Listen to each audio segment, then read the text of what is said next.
everybody. This is William del Pilar with my co-host Eddie Aparicio, and this is Points on the Board, episode 56 for those who like the technicality. All righty, Eddie, how you doing, brother?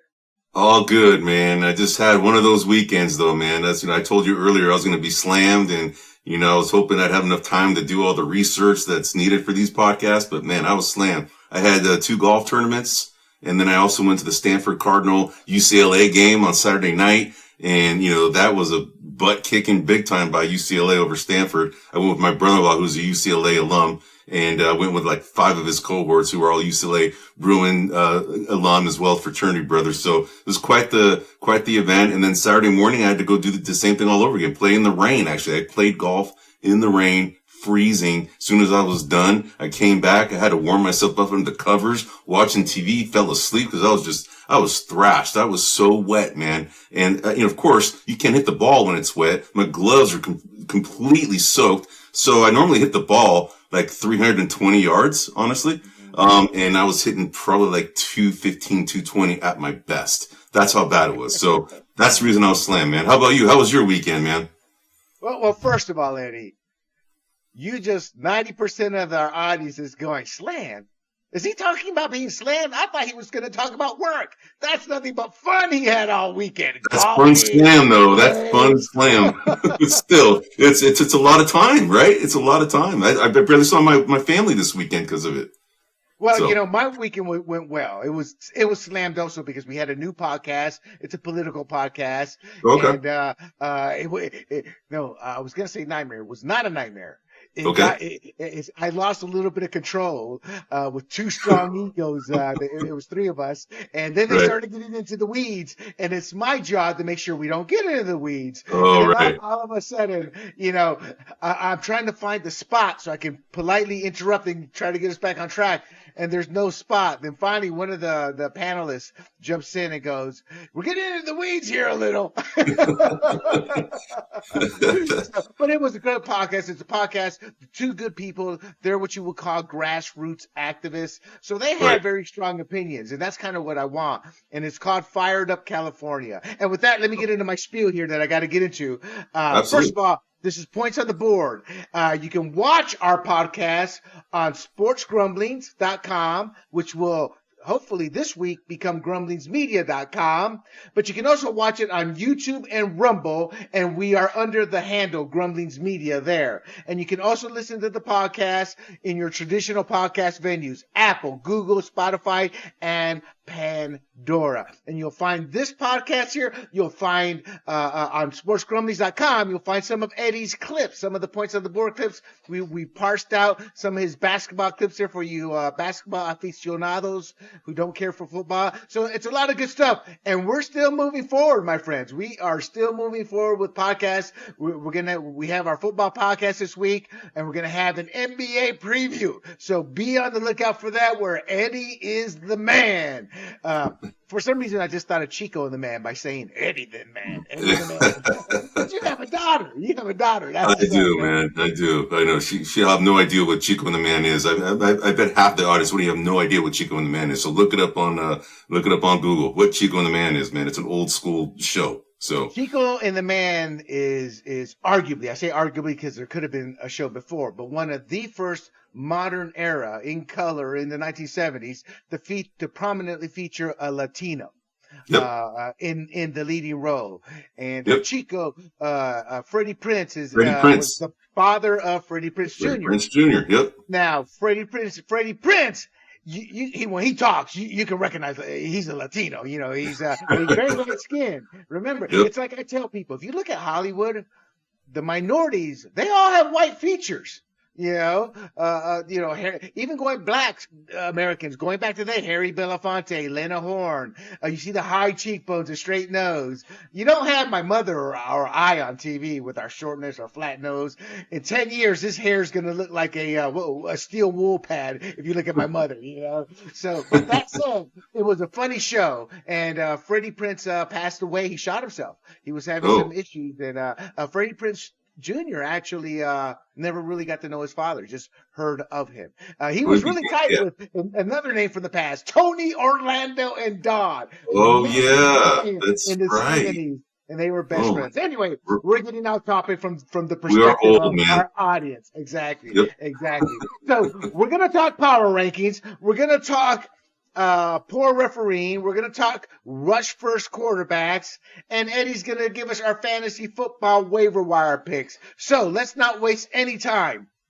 Let's get into it, first of all, with the poor refereeing. Eddie, I don't know if you're aware, but the last 2 weeks, we've had nothing but terrible refereeing. And it helped the Steelers win against the Rams. Now, that was partially on Sean McVay, but in that Browns-Colts game, pretty much the referees gift wrapped it for the Browns win there. And then we saw some seriously controversial calls in the Eagles-Dolphins game. And I didn't see the penalties, but I guess there were issues in the Patriots-Bills game too. And it turns out the lead referee for the Dolphins Eagles game, that crew had been suspended once for ethics or whatever that means in refereeing in an ACC game. So this is nothing new to the NFL. But let's take it. So did you see any of the games in the sense of the Colts versus the Browns, the key highlights? There was a couple of calls at the end of the game. There was. Yeah, Guillermo, I did see some of the highlights. Unfortunately, because of my slammed weekend that I mentioned earlier, I didn't get a really chance to see all of it. But I do know that every game has its questionable calls, and these referees, man, they have a hard job. I'm not gonna nail them to the wall too much on every game, but by and part, they do a pretty good job in general. But yeah, there are some calls that, especially game changing calls that could steer a game either way. Right. And, every game has its bad calls. So, but as far as the ones that you're talking about, I didn't necessarily see those ones. So maybe you can paint the pictures what happened if you saw it. Well, first of all, I have no love for the refs. Screw those old bastards. And here's why. The first thing I noticed as a kid in the 1970s was seeing a ref who looked like he was in his 50s, not able to keep up with the receivers. As a child, I'm like, if he can't keep up with the receiver. So that's why they have so many refs to try to cover every angle. But these refs need to be in shape. Just like a military pilot, they must have, in my eyes, 20/20 vision.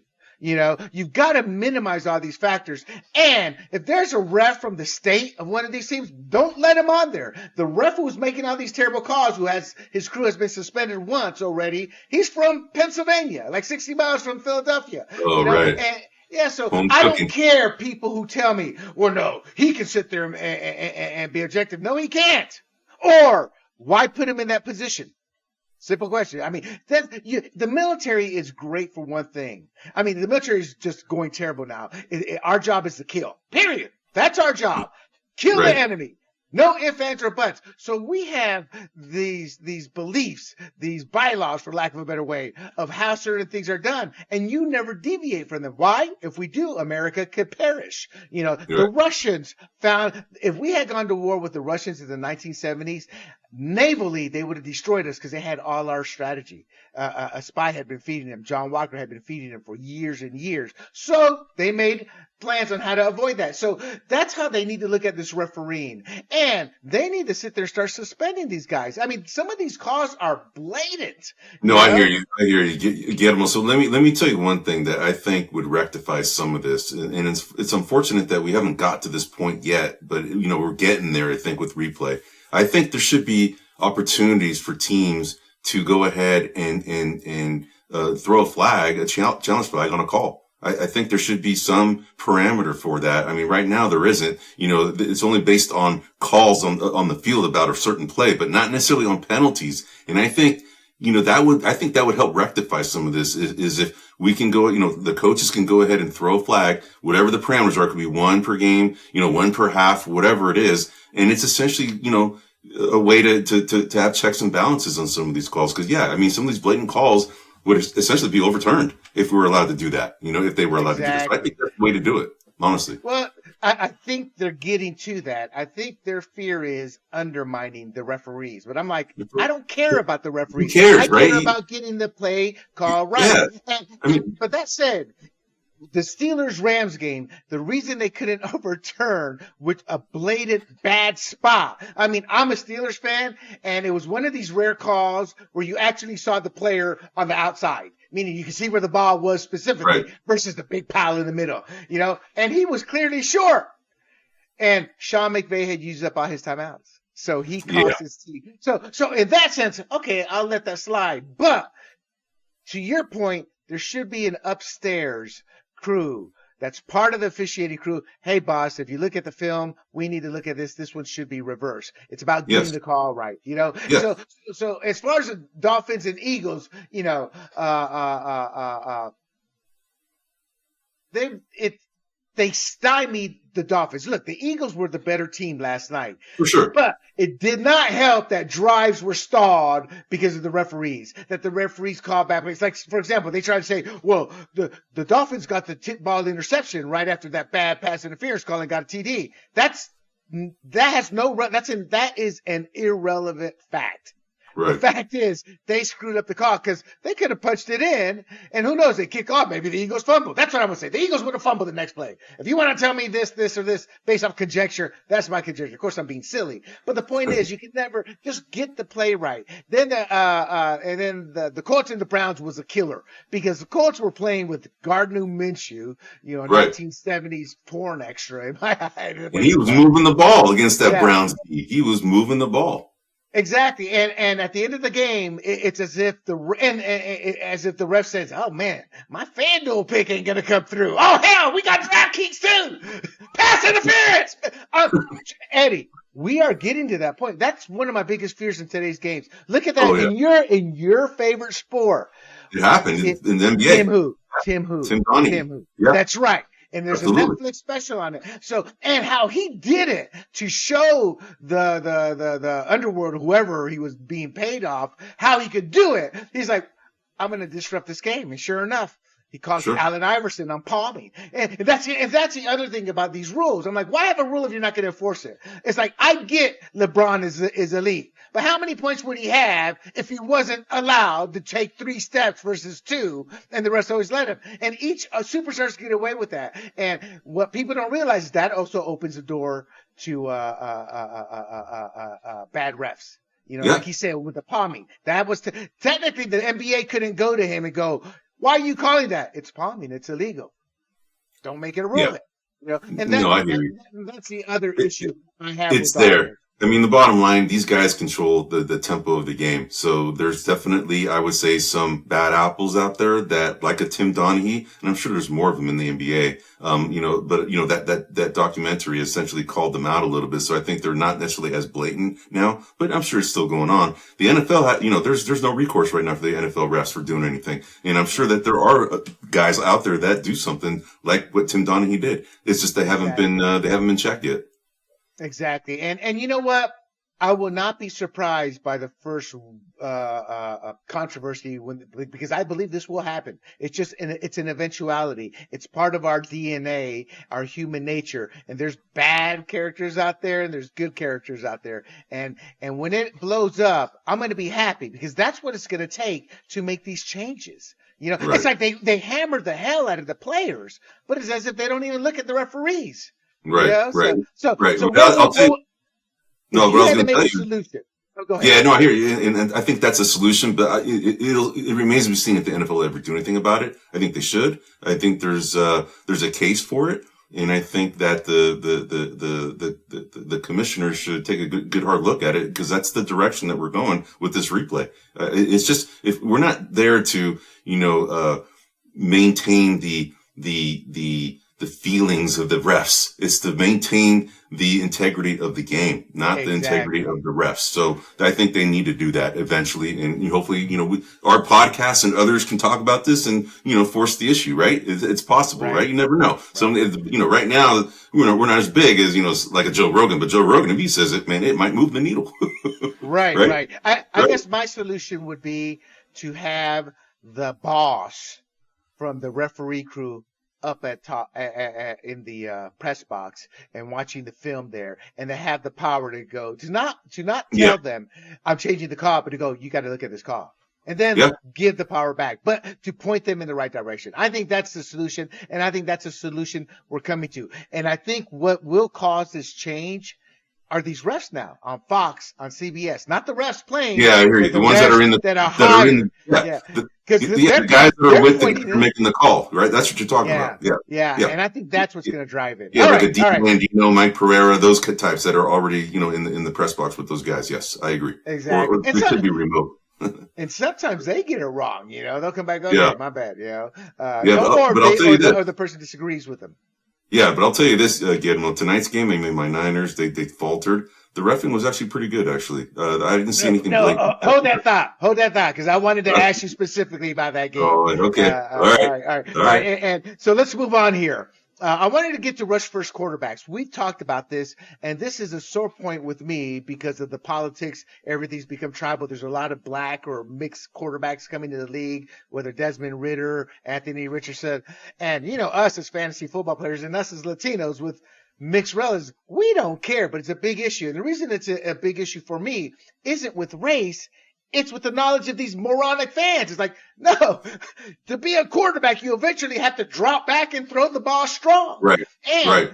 And at the end of the day, a rushing quarterback's longevity is not the same as somebody who understands the pocket or learn. So, for example, I gave two examples. The person I want to talk about is Anthony Richardson, who chose to undergo season-ending surgery, which was not a bad move because he has an AC joint injury going back to high school. That's where he got it, and it's deformed the joint, so he wants to get it taken care of. However, the setback from losing a year in an era where people have short, they don't have patience. Attention spans, patience, yeah.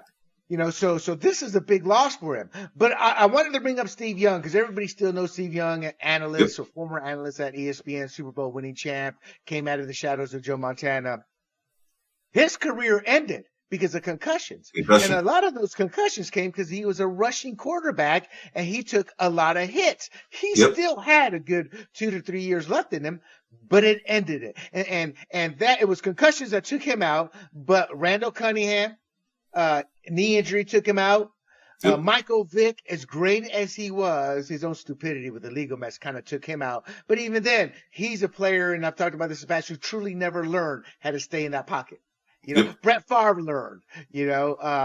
Patrick Mahomes learned. It's hard to believe he's been in the league, 6-7 years already. He still seems like a 2 or 3 year, but they learn. The great ones learn. So, and the reason I bring Anthony Richardson up is because that was my fear going into this season because he was the most raw quarterback, and he's big guy, his legs. And as I was researching him, I was reading. He'd mow down people. His junior year, the coaches held him back a year because they had no offensive line in high school, the coaching staff. So they wanted him to get bigger. Once he got bigger, he was a man amongst boys. But just try to protect yourself is what Trevor Lawrence told him. The hits add up in this league and are a little different than in college. So I mean, there's the number 1 overall pick telling him, look, this isn't college, is what he's saying. Michael Pittman Jr., his receiving teammate, pulled him aside and begged him to find a different way. Don't run like me, said Pittman. The team's heat-seeking missile. I like that, heat-seeking missile. It's a former sailor. I like that.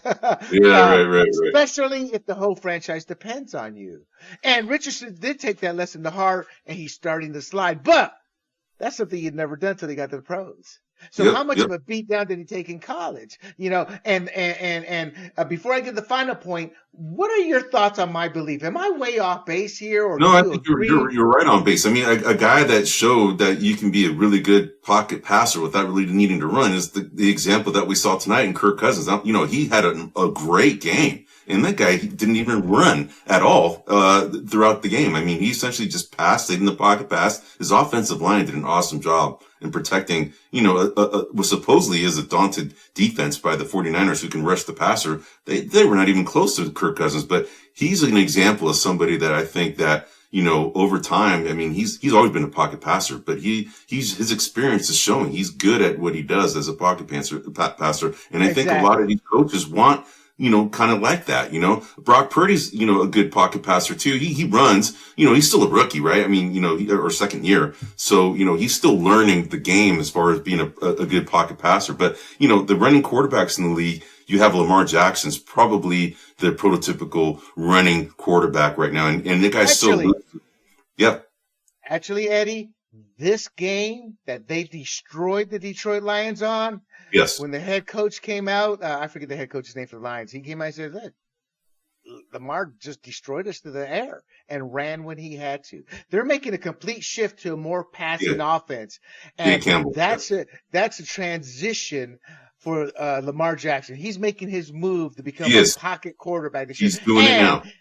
and the reason they've never gotten past the second round, a big part of the reason is in playoffs, you better learn to be a quarterback first and then use your legs, because eventually you will falter. There has been no rush first quarterback to win a Super Bowl.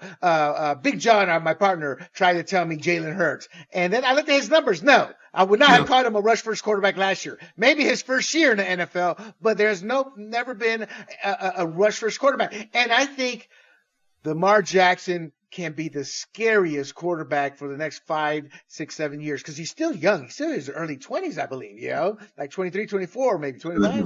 Yeah, but he's older than that. Is he a little older than that? Yeah, I think it's like 27, 28 range. But yeah, he's a beast. I mean, that guy is so fast, but his arm strength is really good too. I think he's just, I think Baltimore was trying to accumulate wins. They saw that what his talent was, and that was his talent in running. And the guy was so elusive, never really took a really hard hit, So I think he's still doing the same thing right now. He's just so fast, so elusive. But I think they're scaling him back from that, which is the right call. That's going to prolong his career, and I think make the Baltimore Ravens a better team long term. Exactly. He's 26 years old, and where I will disagree with you, he has been injury prone the last few years. That's been the knock on him, and it's because of his style. And I think this new offense, you're right, will make him a scary person. Now, I want to end this with oh gosh, why?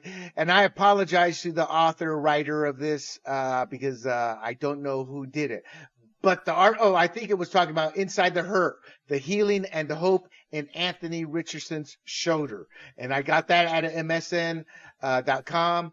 And I want to give the author's name. His name is Nate Atkins for the Indianapolis Star. And the reason I had to go to MSN, Bing to go read it is because if I had gone to the Indianapolis site itself, it would have locked me out. You got to pay. So for people out there, you get a lot of MSN articles that are behind paywalls for free there. But this guy brought up a very good point, and I'm just going to read it. The Colts are facing the natural bind that comes with mobile quarterbacks in the NFL. Of every quarterback with at least 9,000 total yards in his first 5 years between 1998 and 2012, the 11 with the most rushing yards average 110 games played. The 11 with the least rushing yards average 163. There's a lot of nuances that aren't covered and years that aren't talked about or this or that. Right. So this could be a very deeper report. But the gist of it is what I always say. A rushing quarterback will get hurt, will miss time, will not develop. And the reason I say nuances here, also, when you get so many injuries, how good a quarterback are you versus before the injuries? How many of these rushing quarterbacks lost their ability to work their magic and just couldn't even make it to the playoffs or to the Super Bowl? So it's not just the game started, the games played. It's how all these injuries affect them. So, take Deshaun Watson. I think this time off and these injuries. When I see Deshaun Watson, I see a guy who freaking reminds me of a small linebacker versus the sleek, sinewy. Is that how you say it? Sinewy type player he was. Sinewy build he had with the Texans. So I'm like, what is he done? He looks done to me. I'm not saying he is, but these injuries affect these quarterbacks in ways that we just can't understand. People don't understand getting hit at 30 miles an hour over and over and over. Oh yeah. And on the joints, on the knees, the head, it affects him. It's whiplash. You're constantly getting whiplash. It's like a car accident, honestly, multiple times, a day, get in the car accident. That's what these hits happen over time. That's how CTE develops, is these constant hits over and over again. Not necessarily right to the head, but just the movement like this, can create some issues in the brain. So the whiplash effect, the whiplash effect for sure. Yes. So all righty. I'm with you, Eddie. I'm with you. And I apologize to you, Eddie, and the audience if you're noticing me kind of pushing forward. we're No trying worries. to Stay on time, untangle right? Stay on time. the time. Yeah. So let's move on over to the NFL rankings. Sure. First of all, I just want to talk about the Chiefs briefly and get your take. Look, the Chiefs have been under the radar. Oh, they look human. They're looking this. They're looking that. Look, Patrick Mahomes came in with a killer game. Over 400 passing yards. And I think this was a bit of a statement game against the Chargers. The Chargers know who they are. They understand the nuances of them, and they were able to shut them down. It wasn't even a contest. And I think the Chiefs are the dominant team in the league right now. They lost the first game, and they've been building, and they're starting to come out of their shell. I'm not a Travis Kelce fan. I'm not a Taylor Swift fan, but those guys look scary, Eddie, that combo there. What are your thoughts? Well, I mean, yeah, because, their offense hasn't really been in sync. If Travis Kelce is covered well, that offense isn't going to move. Their running back situation is hit and miss. I mean, Isaiah Pacheco has been doing pretty good. Jerick McKinnon is kind of like a third down back. He has his moments as well. But if they don't have, Travis Kelce having a big game, they can't move the ball offensively. So, they need another wide receiver to step up. And, they brought back Nicole Hardman, so we'll see if that helps. Rashee Rice has definitely helped, the rookie. He's definitely emerged here and there. But the other guys, Marcus Valdes-Scantling, where is that guy, right? They struggled offensively in the first 5 or 6 weeks, and yet they're still, 6-1. And yet, why? Is because their defense actually had been carrying that team. Their defense has always been the liability. And now this year it's become a strength. They're actually a pretty good defense right now, and they're showing it. And that's why they're right where they're at. And with that defense coming around and the offense starting to get some rhythm, yeah, they could be a daunting force moving forward for anybody to stop. Right. Hey, okay. I had the Eagles at number 2. I didn't like how they won. I thought the refs gift wrapped them the game this last night, but they were the better team you can see on the field. And here's where you may find it a bit controversial. After the beatdown, the embarrassment that the Ravens gave the Detroit Lions, a team on the verge of entering the circle of eliteness, I bumped them up to number 3 because I think what's scary is this could be the beginning of that offense finally getting it together. The big thing here, Eddie, with this team that they proved Sunday, touchdowns. Before this past weekend, it was Justin Tucker carrying them, and they were allowing teams to hang around because they were having red zone efficiency problems. To me, that's a product of a new offense, chemistry, timing, etc. And we finally saw that. So I bumped them up to number 3 with their 5-2 record, which is the same as the 49ers. So give me your take on what I said about Baltimore, then just jump into with what happened to the Niners. Well, Baltimore did show me something this last week. I mean, it is a week-to-week thing, right? The rankings can sway drastically based on one win, right?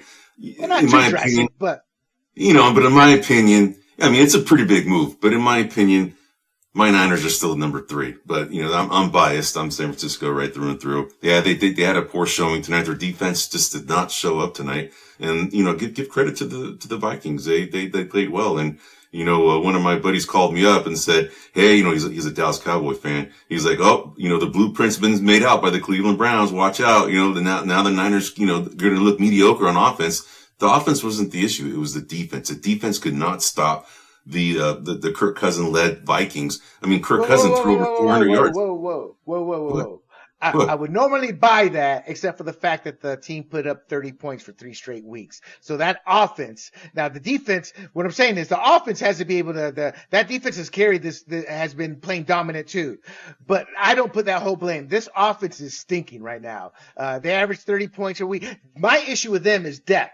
If you lose McCaffrey, you're talking about the Niners. The Niners. Yeah. If they lose McCaffrey or Debo, what I'm seeing is a team that's done, that hasn't found a solution without those 2 players. Look, that team runs through McCaffrey, and he was kind of shut down tonight. And Debo helped stretch that offense. He's so spectacular as a player. He can rush the ball, make play. I mean, he's a playmaker. So, for example, the reason I moved the Baltimore Ravens ahead of them is because of that. Baltimore Ravens, they lost their running attack. They've replaced it. J.K. Dobbins, Yeah, Yeah. that offense is opening up with no-name receivers. And then I look at the Niners, I'm like, you lose McCaffrey, you lose Debo, you're done. I mean, I'm not Yeah, saying I'm right. What I'm saying, that's yeah. what I saw the last 2 weeks. But Baltimore Ravens have Gus Edwards, and Gus Edwards had a really good game, and he's been with the team for a long time, and he's actually a decent back, So if they lose J.K. Dobbins, they have a Gus Edwards who can fill in and do pretty decent. They don't have the same thing with the San Francisco Niners. They don't have somebody to replace Christian McCaffrey. I mean, they have Jordan Mason, they have Eli Mitchell, who's always hurt, so it's tougher to fill it in. But whereas that's Gus Edwards is easier. Yeah, right. That's my whole point. Yeah, they don't have the depth, and that's on general management. Maybe they shouldn't have agreed. Maybe they should have, when they reworked McCaffrey's contract, maybe he reworked it not to give him as much so they could put in a little money. So, for example, when I saw the article a couple of days ago that the Titans may be looking to trade Derrick Henry, actually, I thought of the Niners. I'm like, they could use it. They could really use him. I don't want because they may not want to pay him though. Well, and that's my point. You gotta, they're overpaying McCaffrey. Look, at the end of the day, I love McCaffrey. He's dynamic, more dynamic than Henry. But who do I trust to be on the field better? It's Henry, not by much because he's had his own sense of injuries. But the guy is a train. So I'm hoping they make a trade for him, But my point is I see chinks in the armor of the Niners, and these are big holes because if they lose these guys, they haven't shown the resiliency. It's only 2 games, but in the past 2 weeks, they haven't shown the resiliency nor ability to overcome that. That's all my take. I'm actually rooting for the Niners. I'd like to see Kyle Shanahan overcome his demons of being a moron in big games. Right. Moving on. Elitism is on the radar. The Jaguars at number 5. The Dolphins at number 6. The Lions at number 7. I kind of wanted to talk about those 2 teams, but the Dolphins are the Dolphins. They're going to bounce back. The refs hurt them. Let's wait and see. But they got to start beating winning teams. They're competitive, so I'm not too concerned. Now, the Lions, all I want to point out about the Lions after the shellac, I mean, that was an embarrassment. That was like a Super Bowl champ team playing a college team. But the Lions are going to bounce back. But there's an important point here with the NFC. And I heard it from my man, Chris Berman, last night. I love primetime. That is the only ESPN show I watch. It's primetime. And the only reason I'm able to watch it is because Hulu forced ESPN Plus on me. I didn't have a choice. Well, you're getting ESPN Plus and Disney Plus, and we're going to charge you $5 more a month. So I didn't have a choice. I have the Hulu Live package, where it's similar to cable TV, where you get all the live shows at the same time. But anyway, my point is he brought up a very good point. He says these NFC East teams, they suck against physical AFC teams. And he goes, and after he pointed it out, I was like, yeah. So he brought up a good point. This is a great loss for the Lions to go back. It's like, because they're a rising team, a young rising team. Sometimes I think it's good to get smashed in the mouth by a perennial power to show you ain't there yet, boy, to make that statement. So I think the Lions will recover. Any thoughts on the Dolphins and Lions before we move on? No, I would say that the way you ranked them, Jacksonville being number 5, I think is a little questionable to me, but I probably would have put Miami there and then put Jacksonville at number 6. But hey, this is your rankings and I'm just giving you my 2 cents. But, I think Miami has played better opponents. Jacksonville is still, you play with who's in front of you, right? And if you're winning, you're winning. They're both 5-2. I just think the Dolphins are a more explosive team and a better team overall. And that's why I would put them at number 5 instead of Jacksonville. No, they are. You can switch these around. It's like, I'm not going to argue with you saying maybe Miami should have been there. Jacksonville's been winning. Miami has lost 2 critical games, and the blueprint is starting to show up and how to handle that team. And the other thing with Miami is they get a lot of hype. They haven't beaten a team like above 500, and I wish I had saved that article, but there was something to that effect. So, being flashy gets a lot of hype and attention. Everybody loves that guy, that John Travolta scene walking down. But that's all flash. So, and the Jaguars, they've been improving every week. And they have the elite talent. My concern with the Jaguars is actually Trevor Lawrence taking that final step, But okay, so moving on though. like I said, it was Jaguars, Dolphins, and the Lions. And now the better than average, but still has kinks to work out department. I dropped the Bills from number 6 to number 9, and they have problems. It looks like they still have jet lag from going over the pond. And at the end of the day, I've never been impressed with their head coach, and their defensive coordinator has never impressed me neither. But this, to me, isn't the play calling or coaching.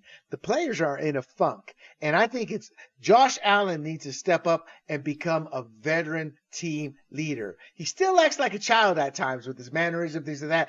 Somebody in that locker room needs to step up as a leader. And Josh Allen is the heart and soul of that team. I think they're going to figure things out. But they are very beatable any given Sunday for all the talent they have. And actually, that's the other team I was thinking. I was like, y'all need Derrick Henry. Y'all need a rushing attack. They need a rushing attack because, James Cook hasn't really shown up yet. I mean, the guy's got a lot of talent. Honestly, he's disappointed me from a fantasy football perspective because he was the guy I was eyeing because, he was going to be the every down back. Devin Singletary's no longer there. And I thought he'd be the guy that would just carry the load and do a good job. And he hasn't shown it yet. And I don't know if it's necessarily his fault. I don't know if it's the offensive blocking schemes. I don't know. Or if it's the game call, the play calling. The Buffalo Bills' success completely hinges on Josh Allen and Stephon Diggs. And exactly. Right now, that's it. If you can shut that down, they're going to have a problem moving the ball. And that's what they're showing. You have now Dawson Knox, who now is out, for, a couple of weeks now. Now Dalton Kincaid has to step up, and he's a rookie tight end. And, they have Gabriel Davis as the other guy on the other end. He's a good wide receiver. And, he's been playing well. Better.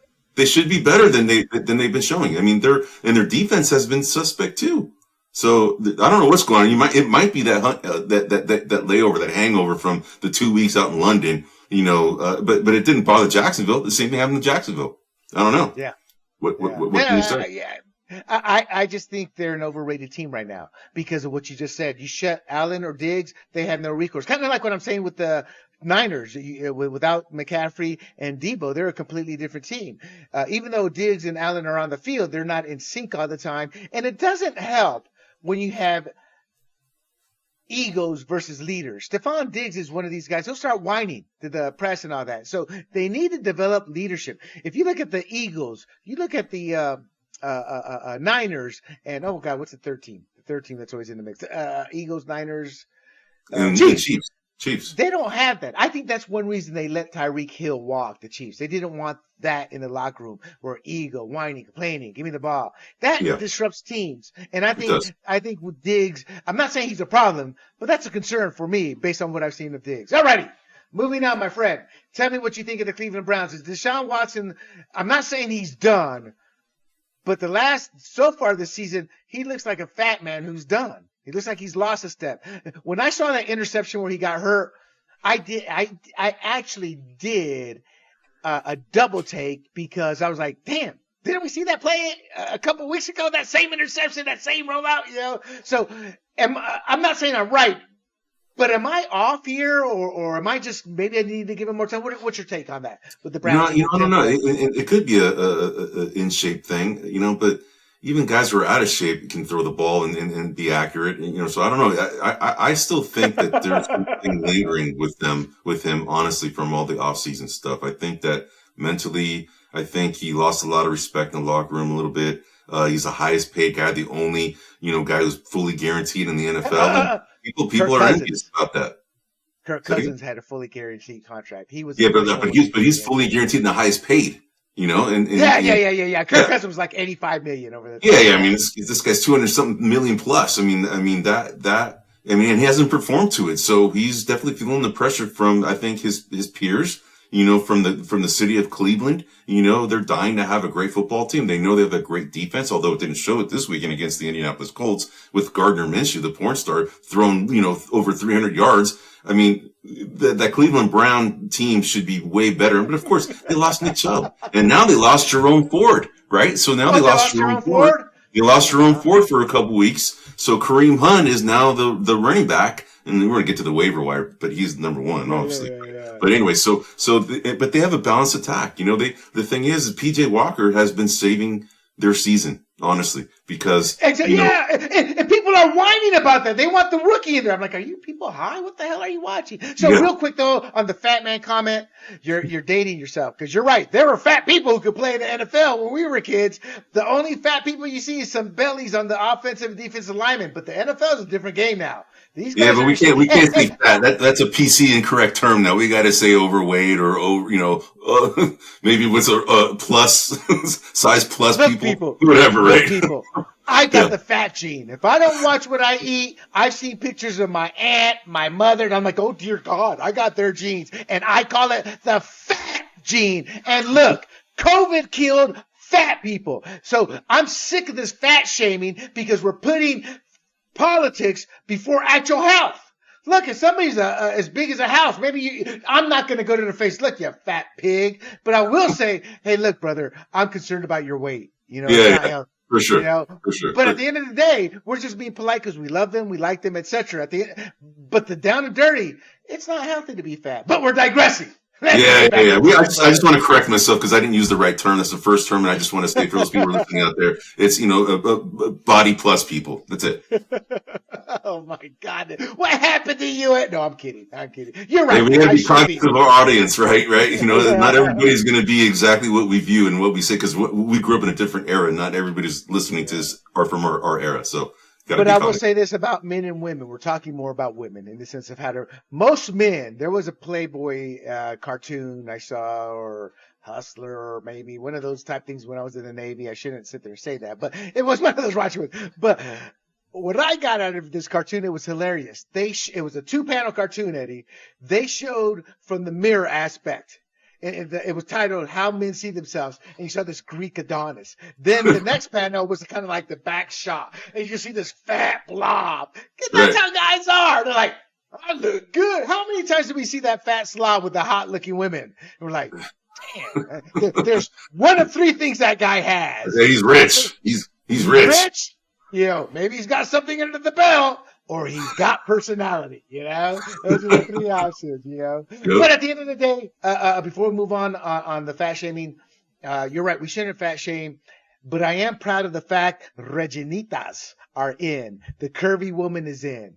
When I was in high school, my friends would go, man, look at that chick. She's hot. I'm like, yeah. And in the back of my head, man, that woman looks like a 12-year-old boy. Then I'd be looking at the Latinas and the black chicks with the curves. And man, look at that big old butt. Look at those. Look how fat she is. And I'm thinking, what are you talking about? That's a hot looking woman there. But I never said anything. Peer pressure got to me, brother. So I am happy for women in that sense. But let's stop digressing. Let's move on. Look, the Steelers are improving. We saw this week, even though the refs sealed the victory for them, Mike Tomlin teams have a history of getting better as the season goes along. And I just wanted to point that out. They had the bye week. Kenny Pickett looked good because he did not throw a pick. His timing seemed to be there. So look for the Steelers over the next few weeks to see how they do because that's arguably the best division in football now. The Ravens, the Steelers, the Bengals. Right. And the Browns. And the Browns, yeah. Yep. Yeah, so that's a physical division. That's one reason I think that division, doesn't get to the Super Bowl as much. They're just so beat up from each other, Any thoughts on Steelers? I'm very impressed at how they turned their season around because after the first 2 to 3 weeks, everybody was questioning like, oh my God, is Mike Tomlin going to be able to right this ship? Because, he's a really good coach, really good motivator. But it looked very dire, after the first 2 to 3 weeks. And then they just kept at it. I mean, they played Steeler football, great defense. They're not having a running game, unfortunately. Najee Harris, and Jalen, what's the name of Jalen? Wormley or something? Jalen, I forgot his name. Anyway, Jalen Harris, I forgot his name. Anyway, so the other guy, the backup, running back, he's been, a receiving guy, but their defense essentially keeps them in games. And I think that, and of course, Tomlin knows how to motivate his team. So I think that team, is dangerous because, Kenny Pickett is getting better. George Pickens is getting better and better. So, that team is going to be dangerous moving forward. And it's already showing with their 4-2 record. I agree. So for the audience, the better than average but still has kinks to work out was number 9 with Buffaloes, who dropped 3 slots, and the Browns came in at 10. They remained the same. And then the pretenders or contenders tier includes the Seahawks at number 12, the Jets at 13, and the Steelers at 14, having moved up from 18. Just a couple of seconds here. What are your thoughts on the Vikings? Do you think they're turning the corner here based off this game tonight? Yes.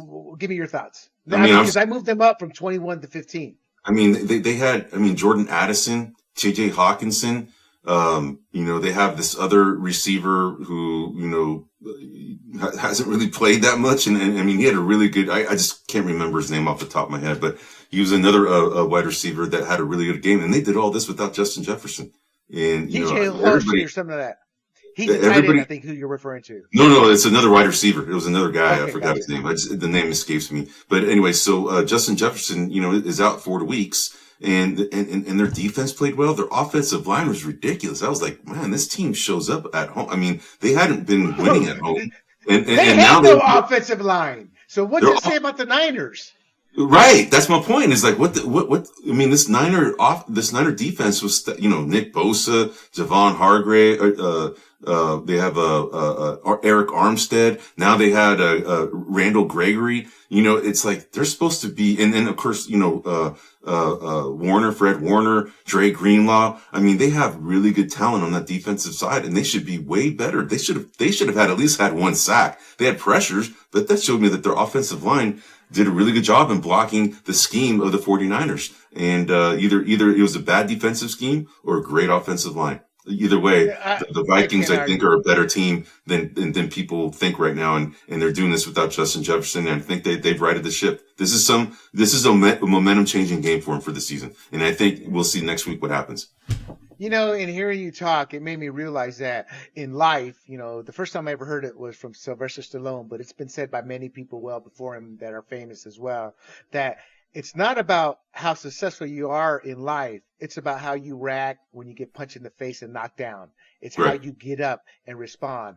And I think that's where the Niners are at right now. I know I'm backtracking, but I think it's a pretty good point. I think the Niners got smashed in the mouth, and they're not reacting to it very well, as we saw in the Vikings game. So they've got to overcome their own issues within themselves, because there's no excuse for them losing tonight. All right. So real quick digression. So real quick. So I just want to point out something that you just said, just to kind of support what you just said about that. So when I got into sales, I was an engineer, and I did that for a couple of years before going into sales. That's right. You're an engineer. I forgot. Engineering is a very black and white world. There's no gray. And I went into sales, and let me tell you, it's all gray, right? And it was a hard thing for me to transition from. And one of the managers saw me struggling with, the way sales is.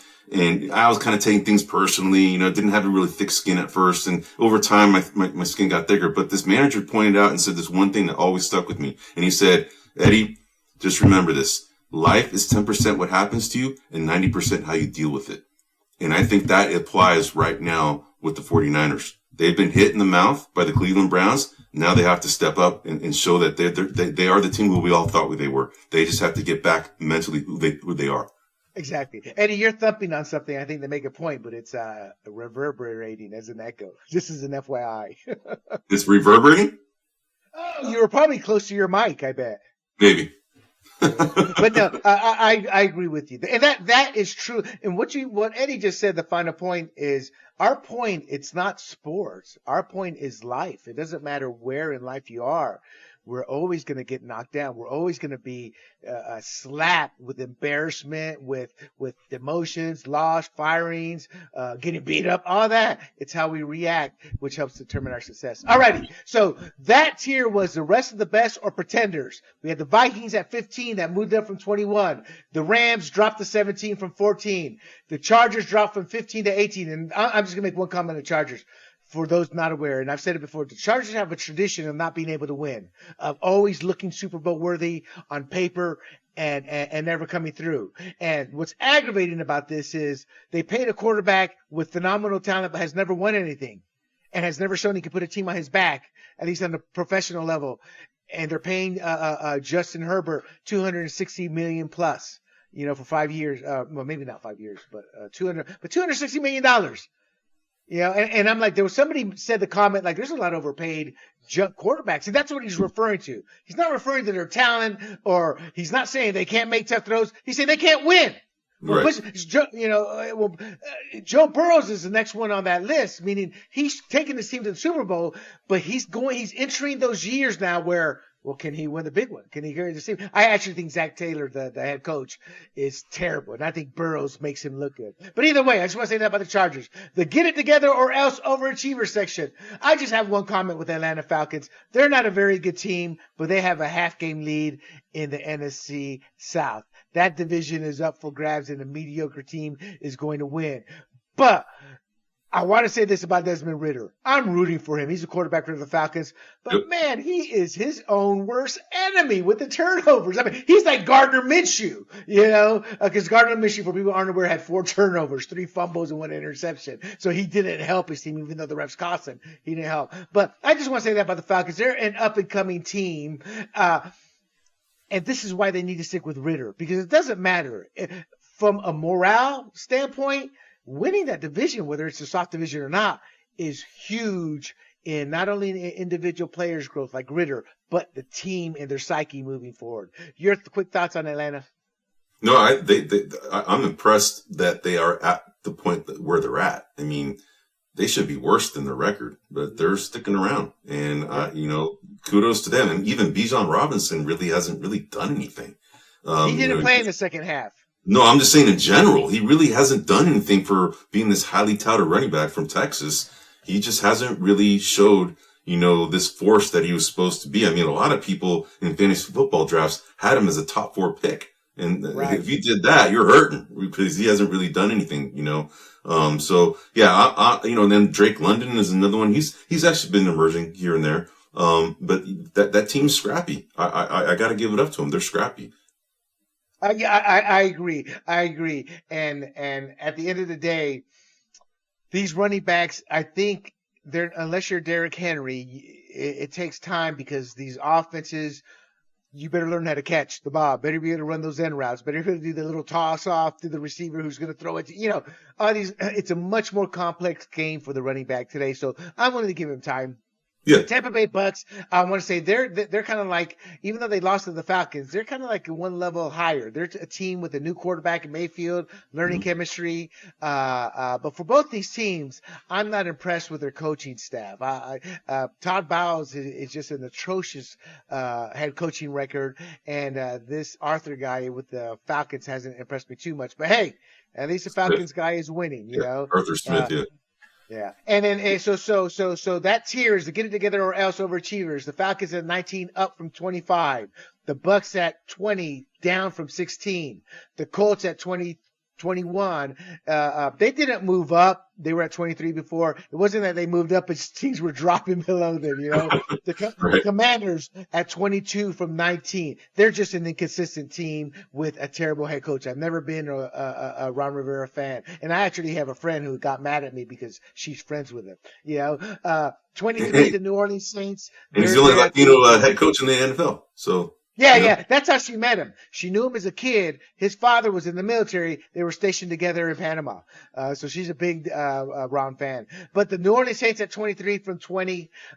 In a nutshell, Indianapolis, Washington, New Orleans. They're just too inconsistent. New players, learning new offenses. And out of that group, the Saints are the ones that are disappointing because they have an elite defense. But I think the Saints' problems lie with their offensive coordinator, Pete Carmichael. And I think he has to go. I don't think Derek Carr's got this perception, this reputation, but in his defense, he's learning chemistry with his receivers. He's learning a new playbook. He's trying to gel. Pete Carmichael has not done anything with that offense since Sean Payton left. What are your thoughts with the Saints? I mean, the Saints should be way better than they are. I mean, they have playmakers. They have Chris Olave, who's a great playmaker. They have Michael Thomas, who used to be a great playmaker. I mean, he's still good. And then you have Alvin Kamara. Alvin Kamara is a really good two-way running back. He can run and he can catch. And, they also have Jimmy Graham, Derek Carr, Jimmy Graham is the tight end. But Derek Carr, he's a veteran quarterback. He's still learning the system. It could be a play calling thing. They might be just being very conservative because they know they have a good defense. and they're hanging around in games. They're not getting blown out. Right. They're good enough to compete against some of the good teams, but they definitely have to shore up their offense more. I agree.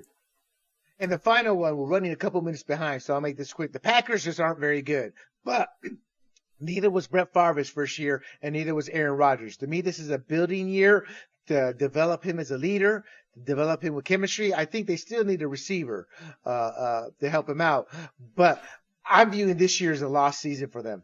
And I have them ranked at 30th. They're down from 26. In fact, this tier real quick before I get your final comments on this.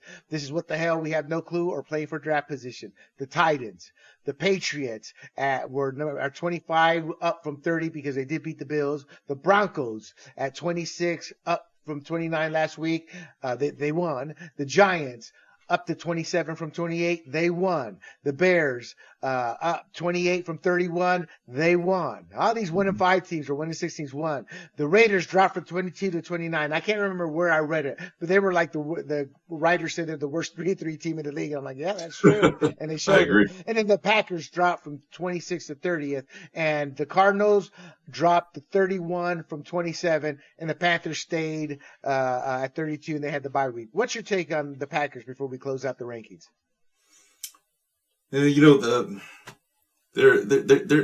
rebuild. I mean, let's face it. We know that they're in rebuild. I mean, Jordan Love is, he's been under, the tutelage of Aaron Rodgers over the last 4 years or right around that time frame. And, he's definitely come into a system that he understands. The thing is that, the AJ Dillon and Aaron Jones has been injured, since week 1 off and on. He just came back this week and they need him. They need an Aaron Jones to make that offense function because Jordan Love on his own isn't going to be able to carry him yet. He could be in the future, but not yet. Then you have, Christian Watson, Romeo Doubs. They're emerging receivers and they're decent. I don't want to say that they're elite, but they're decent. But, they need a running game to balance things out so that not all of it is falling on Jordan Love because Jordan Love still needs experience and he's getting that experience this year. So it's a rebuild year for the Green Bay Packers. My final comment on that is my issues with all these West Coast surrogates, they have learned the West Cost offense and they've all changed them up and they've expanded it.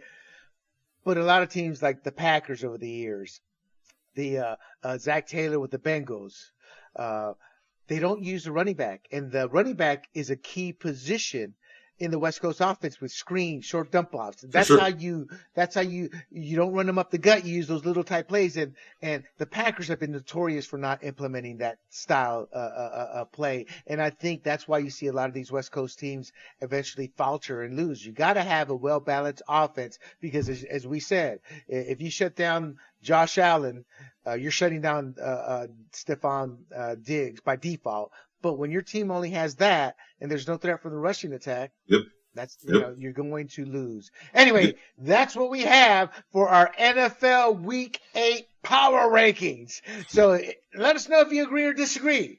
But right now with our final segment, it is the Eddie Show. Eddie, talk to me about the fantasy waiver wire and let's get it going with the quarterback. Actually, Eddie, it's your segment here. Just started off. Who are the top players that people need to look out for?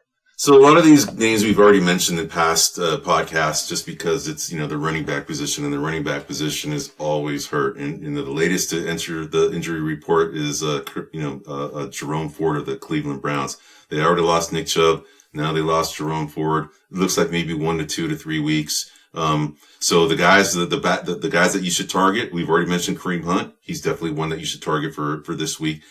He's probably on other people's rosters because people already anticipated that, he was on the team when he got picked up, and brought on the team. But then you have this, Pierre Strong. You have an insurance policy. You need to have an insurance policy for these Cleveland running backs because they're falling off the wall like flies. And, so Pierre Strong's the insurance policy on Nick Chubb. So he's got it that you want to target for the Cleveland Browns.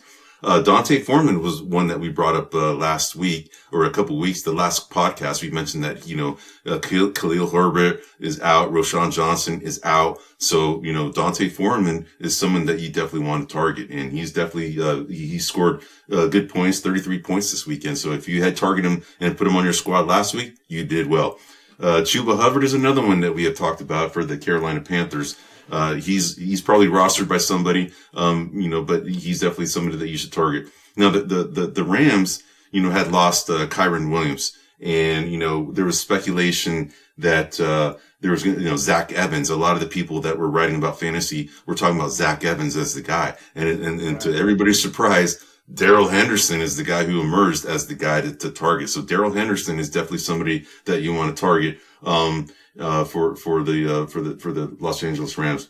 Royce Freeman is the insurance policy on Darrell Henderson because these guys are falling down like flies, falling off the walls like flies. So Royce Freeman is the insurance policy of Darrell Henderson on the Rams.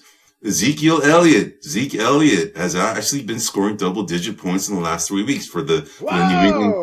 Yeah, so the New England Patriots. So the Ramondre Stevenson is definitely their one, but even with him, Ezekiel Elliott is getting his carries and touches, so he's got to target for Waiver Wire. Amari de Mercado, Latino. Mercado from the market. He's from the Arizona. I was about to say from the market, right? So he's somebody that you could target on the Cardinals. He's somebody we talked about in the last podcast. So definitely, he's probably already been taken since if you listen to this podcast already, he's already probably on somebody's team. But it's going to be a running back by committee with the Arizona Cardinals because they also have Keontae Ingram and Damian Williams in there as well. So we already talked about Devin Singletary. He left, the Buffalo Bills to go to the Houston Texans, and he's a guy that, is definitely, somebody that is helping Dameon Pierce kind of find his ground because Dameon Pierce has been horrible. I mean, he's averaging like 2.9 yards per carry, and that guy was a really good running back last year. So Devin Singletary, I think, has definitely emerged on that team as somebody who's, helping out Dameon Pierce's workload. And I think that's going to maybe keep Dameon Pierce a little bit more fresh. So he's somebody you want to target. And then, of course, we mentioned Bijan Robinson. He's definitely been a disappointment on the Atlanta Falcons. You definitely want to target Tyler Algier. So he's somebody to take. For the quarterbacks, Derek Carr.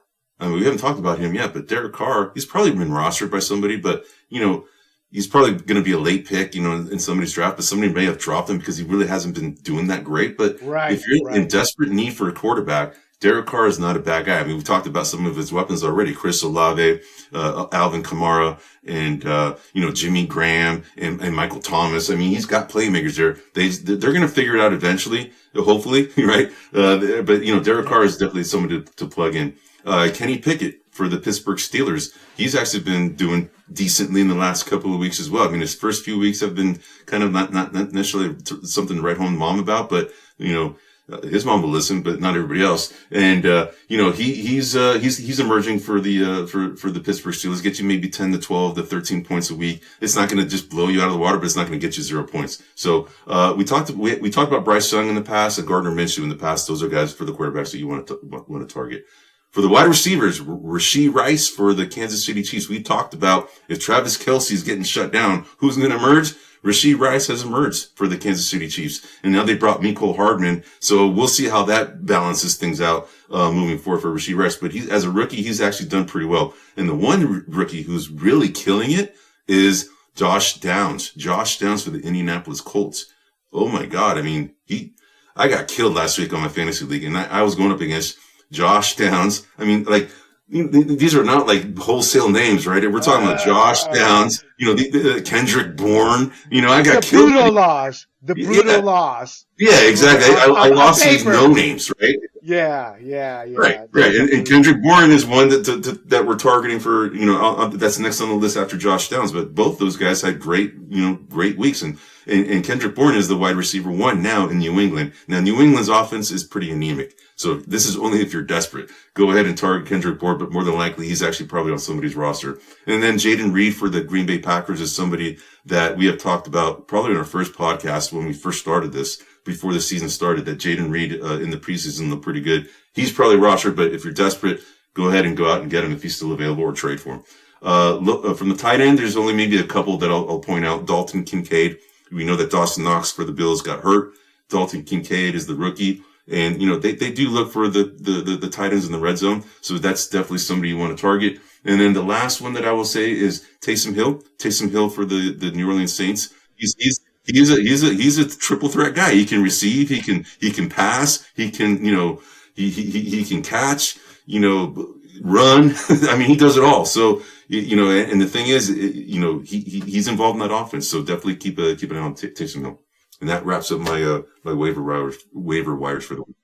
And people, look, when Eddie gives you this, he's not giving you superstars that are going to put you over the edge. He's giving you bodies you need because you're missing players, because of the bye weeks, because of injuries. He's making sure you stay competitive. So don't come back next week and say, Eddie, that guy only scored 12 points. When you're looking at that player before, he's only scoring 6. Eddie did his job. You just got to draft better, people. And there you have it. That's our podcast for the evening. Thank you so much for showing up. And finally, before we let you go, do not forget you can check out this podcast and other podcasts at sportsgrumblings.com. That will soon be grumblingsmedia.com. You can find points on the board, fired up, free for all, and big questions with Big John. You can also find us on your favorite platforms. If you want to watch us, YouTube and Rumble. Look up Grumblings Media as our profile name and the traditional routes as well. Apple, Google, Spotify, and Pandora. And as always, please do not forget to share, as that is how we will grow. So to everybody, thank you for watching. Eddie, thank you for joining us as you do every week. And until next time, people, y'all have a wonderful evening. Good night. Hey everybody, this is Big John from Grumblings Media, and I just want to say thank you for watching our content. If you want to support our efforts here at Grumblings Media, just smash the subscribe button right here, totally free, or just go ahead and consume more of our great content. Click either one of these 2 boxes.